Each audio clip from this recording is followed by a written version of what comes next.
All right, I'm pretty excited about this. This is the new OCS600 chainsaw. So it's the 3.6 kilowatt. It's one of two that they're releasing. The 5 kilowatt one hasn't come out yet, but this is, I think it's like almost 5 horsepower. As if anyone that's ordered Greenworks, you don't know what you're getting a lot of times until you get it. So I got a power head. I can see that picture on the box. It doesn't appear to come with a bar, but let's take a look and see what we actually got. See what it actually weighs. See how this thing looks. See what it comes with.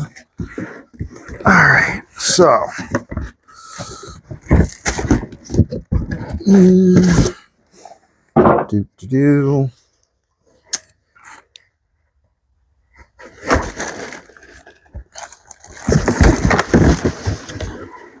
comes in a plastic bag in a box, and some instructions,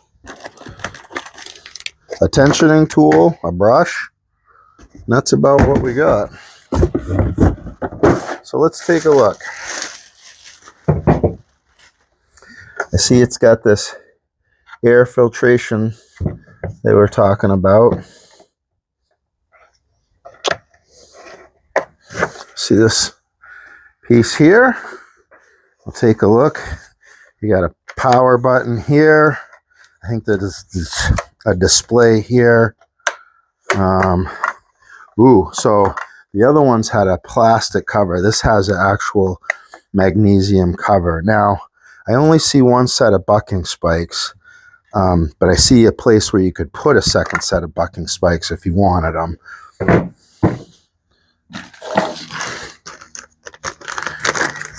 So that's interesting. Only one set. Because I think on the picture, no, there's only one set in the picture. But online, the picture has two. So take a look.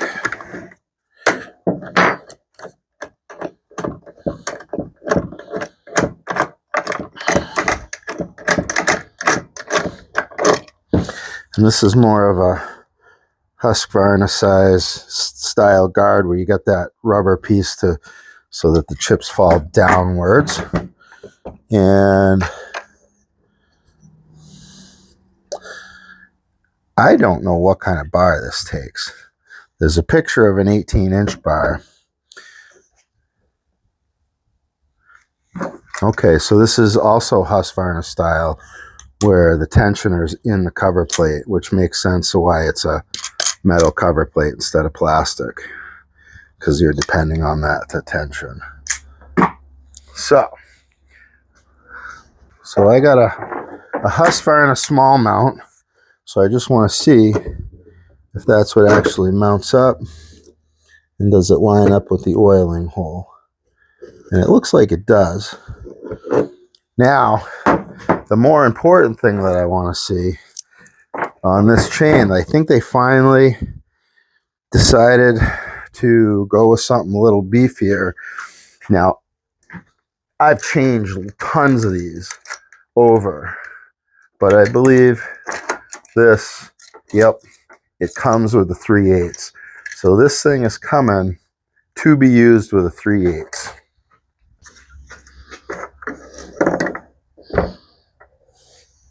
All right, we'll wind up trying a few different chains to see what works best with this, but I'm going to start with a Husqvarna X-Cut. This is a C83 chain, and I'm just going to lay that thing on here. And then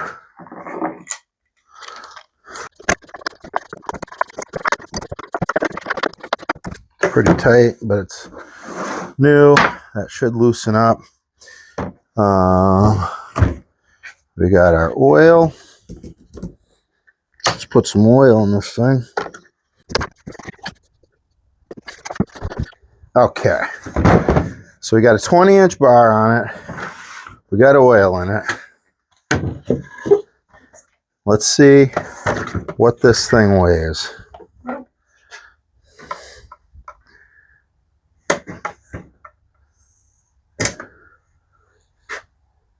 13 pounds, 12 ounces.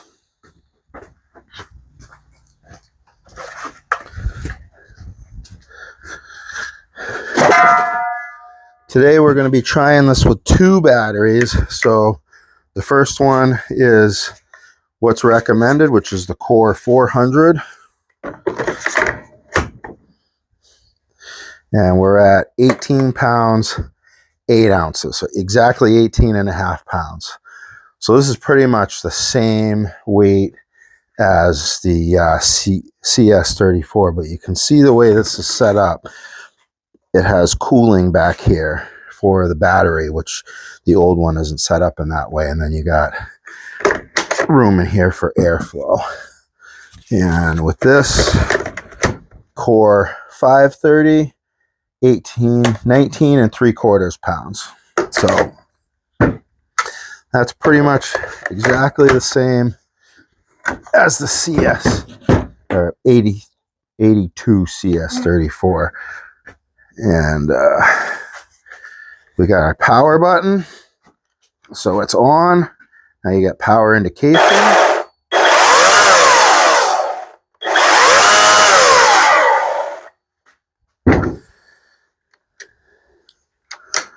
I think there's some other indicators on that bar. I'm not sure how to see them. I think oil indication is on there. This one's, it's got felling sights. You got your chain brake. All right, enough of that. Let's go see how this thing cuts. Now, as you guys know, I've already been cutting on this piece of wood with the DeWalt, the Milwaukee, and the 82 CS34, all using in their stock form. So this is in the stock form as a 3/8. So let's see how this goes.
All right, so it's definitely easier to stall if you lean on it using the 3/8 chain because it's taking a much bigger bite. Let's try it with the Core 530.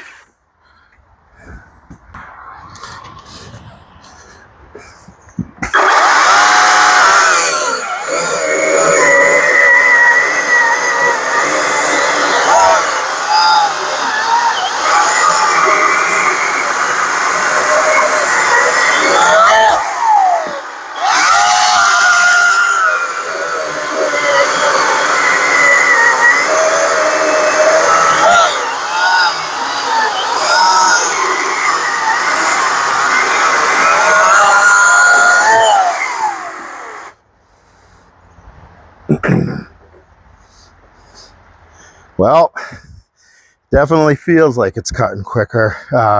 You can feel the faster chain speed also. Again, because this, I believe this is faster than the previous, the 82 CS34. So you can feel that. It doesn't have more torque, I think, than the previous saw, but the faster chain speed and the 3/8 certainly lends to cutting speed. So we'll take a look at the times, but I think we're going to find this thing is cutting the fastest stock setup.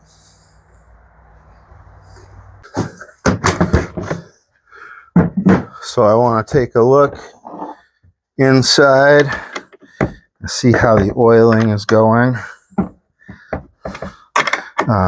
I'd certainly be more than happy to run this saw with the 18-inch setup. I think that with the 18-inch and the 3/8, I think that'll actually work pretty slick.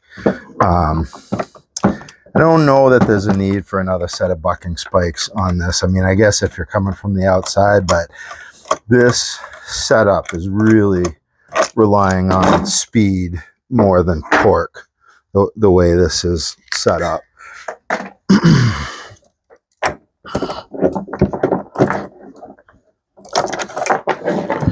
But I see the oil's getting in there. The chain feels oily. I got some wood jamming up the oil setup. So some setups tend to jam up more than others. We'll have to do more to see how that is with this. But so far, feels pretty good. Blow that out too. Got some.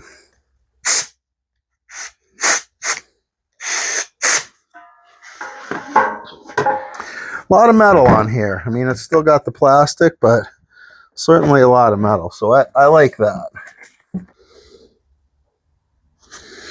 Okay, so it's still the same. It's the same adjustment for the chain oiler, which is up in here.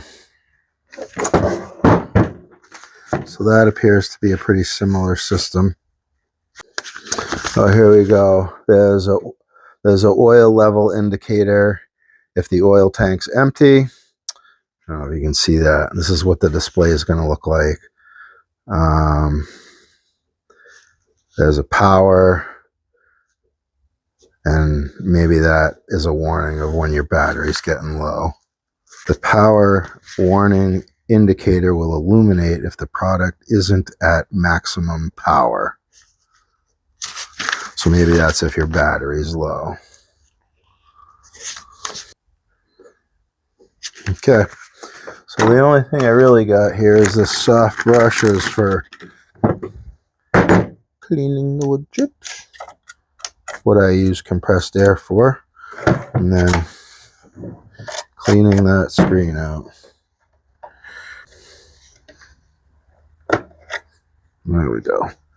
So there's the screen.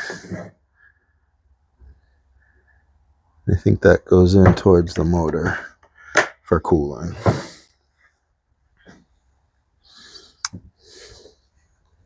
So that's what we got. And again, I mentioned that you got your cooling there, which it didn't have previously. And there's vents here, and here, and here, and here. So that's our look. Yeah, spins faster. I'm so happy that they came with the 3/8, and I'm so happy that they moved to a standard small mount Husqvarna. So with now no modifications, to the saw, I can run anywhere from like a 16 to a 28-inch bar on this. I can switch this over to a 325 if I want to still, and I can run 325 on this. I can switch this to a 325 and run a 325 bar if that's what I want to do. I do actually have some custom setups that I made for the Milwaukee where I got a 24 and a 28-inch 325. And I actually think like this chainsaw, right? The high speed and I'm not going to say low torque, but it's certainly lower torque than the Milwaukee. The Milwaukee is the highest torque battery saw out there that I've tried, period. But with these saws that don't have as much torque, running a longer bar with the 325 skip tooth will probably work out a lot better. And in a lot of those cases, you have to get the chains cut by a place. And I've mentioned Forester out of Pennsylvania. They're very knowledgeable, and I'm not getting paid to plug them or anything. I just, when I've had to deal with them, I call them up on the phone. I get somebody who knows what they're talking about, and I say, hey, this is what I'm looking to do. And they're like, yeah, we'll cut that for you. Or I think it's going to be, because of this, it might be 94, not 95, tooth for the 24-inch running the 325, but they've been very helpful, and my dealings with them have been good. So, good place to go, good resource for chainsaw parts and custom chains and whatnot for doing some of this stuff if you don't have somebody local. So yeah, so far so good. We'll definitely do some more testing and comparing with this, but yeah, basically it's kind of a newer version of the 82CS34, very similar, but with these things that make it much more user-friendly as like a interchangeable chainsaw without having to do a bunch of modifications. So I'm real happy about that, and I can't wait for the 800 to come out, which is going to have significantly more power than this. So we'll see how that goes. That seems like it's going to be a bunch of fun.